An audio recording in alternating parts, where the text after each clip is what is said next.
हुज्जतुल इस्लाम हज़रत सय्यदना इमाम गज़ाली रहमतुल्लाह अलैह मुकाशफ़तुल क़ुलूब में बयान फरमाते हैं कि अल्लाह ताला के प्यारे पैगंबर हज़रत सय्यदना याक़ूब अलैहिस्सलाम और मलकुल मौत हज़रत इज़राईल अलैहिस्सलाम के दरमियान याराना था, दोस्ती थी। तो एक दफ़ा हज़रत इज़राईल अलैहिस्सलाम हज़रत याक़ूब अलैहिस्सलाम के पास तशरीफ़ लाए तो हज़रत याक़ूब अलैहिस्सलाम ने कहा कि मुझसे मुलाकात के लिए आए हो या मेरी रूह कब्ज़ करने के लिए आए हो। तो हज़रत सय्यदना इज़राईल अलैहिस्सलाम ने अर्ज़ किया कि हुज़ूर मैं आपसे मुलाकात के लिए आया हूँ। हज़रत सय्यदना याक़ूब अलैहिस्सलाम ने फ़रमाया कि मुझे मौत देने से कब्ल मेरी तरफ़ कोई कासिद भेज देना। हज़रत इज़राईल अलैहिस्सलाम ने अर्ज़ किया कि हुज़ूर मैं आपकी तरफ़ 2 या 3 कासिद भेजूँगा।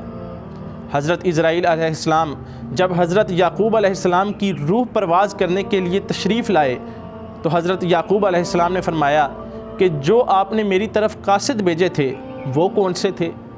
तो हज़रत इज़राईल अलैहिस्सलाम ने फ़रमाया कि हुज़ूर मैंने आपकी तरफ़ जो कासिद भेजे थे वो ये थे कि सियाह बालों के बाद सफ़ेद बालों का आ जाना, ताकत के बाद कमज़ोरी का आ जाना, सीधी कमर के बाद कमर में झुकाव का आ जाना, ये मेरे कासिद थे।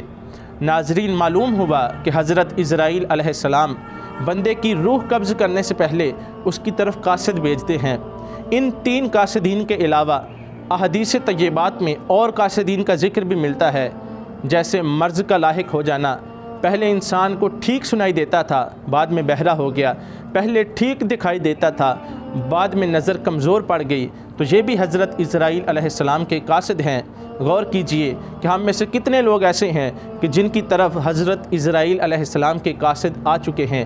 अल्लाह रब्बुल इज़्ज़त से दुआ है कि अल्लाह ताला हमारा ख़ातिमा बिल ईमान फ़रमाए, आसानी वाली मौत अता फ़रमाए और हमें अपनी मौत की तैयारी करने की तौफ़ीक़ अता फ़रमाए।